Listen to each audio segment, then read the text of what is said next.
Assalamualaikum warahmatullahi wabarakatuh.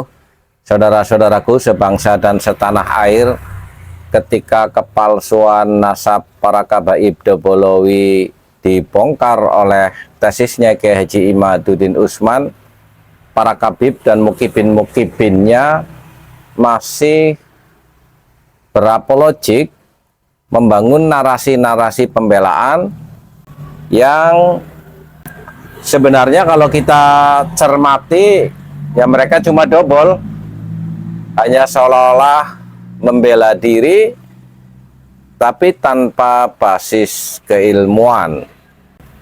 Mereka masih sok-sokan dengan gaya-gayanya, sok nantang debat lah, tetek mengek segala macamnya, masih membuat konten-konten klaim mereka sebagai keturunan Nabi Muhammad SAW. Tetapi ketika Dr. Sugeng Sugiharto dari BRIN, Badan Riset dan Inovasi Nasional, mereka tidak bisa berkutik apapun karena DNA atau ilmu genealogi berbasis biologi itu ilmu pasti. Perkembangan sains dan teknologi bisa membaca terhadap genetika seseorang yang diturunkan kepada seluruh anak cucunya sampai hari kiamat, atau dalam istilahnya SNP. Lah Kabib Dobolowi ini nggak ngerti tentang ilmu ini, bagaimana mereka membantah. Dan ilmu pasti kan 1 + 1 2. Lo anaknya siapa? Itu kan bisa ketahuan. Jid atau leluhur kamu itu siapa? Itu bisa dianalisa dengan ilmu genealogi. Mereka tidak bisa berbohong lagi. Kalau toh berbohong, ya semakin ketahuan dobolnya. Ini sekelumit tentang bagaimana penjelasan DNA para kabaib.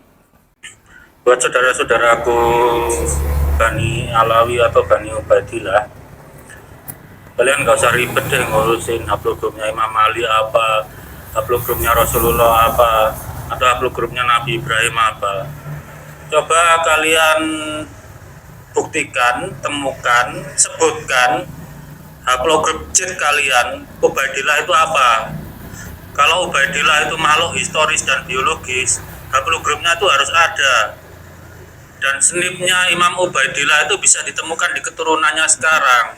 Jadi itu aja, sebutkan haplogrup Ubaidillah itu apa. Ya.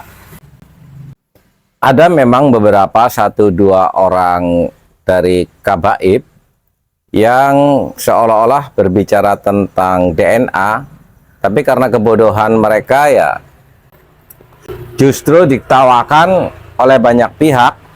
Dan Dr. Sugeng juga secara cepat merespon, membongkar bagaimana kebodohan mereka. Jadi ada YouTuber yang berusaha merontokkan validitas tes DNA dengan mempergunakan satu sampel saja. Sementara di dataset lain ada 1.600 laki-laki J1 yang mewakili keluarganya masing-masing, mewakili sepupunya, itu sudah tes DNA.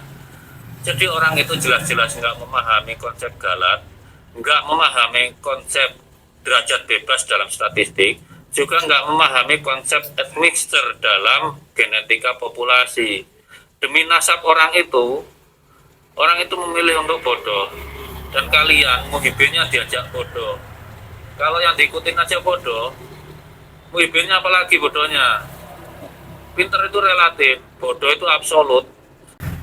Saudara-saudaraku sebangsa dan setanah air, kita memang tidak diwajibkan untuk pintar dalam satu bidang keilmuan tertentu, karena itu menjadi fardu kifayah.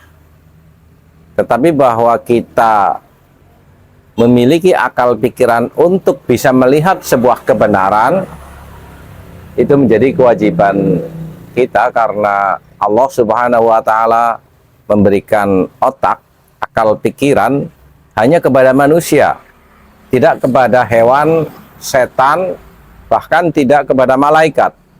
Maka ketika hal ini tidak kita pergunakan secara rasional, akan terjebak kepada kekonyolan seperti para mukibin-mukibin, taklid buta terhadap doktrin-doktrin para kabaib yang menyesatkan. Ya karena kabaibnya sendiri bodoh, maka dhal wa adhal, sesat dan menyesatkan. Orang-orang yang mengikuti doktrin-doktrin para kabaib tanpa menggunakan akal pikirannya, ngakunya mereka mencintai zuriyah Rasulullah SAW, ternyata ketipu kepada orang-orang yang memalsukan nasab keturunan Muhammad SAW, dan bahkan mereka rata-rata menyalahkan orang-orang yang sedang melakukan pelurusan atas persoalan ini.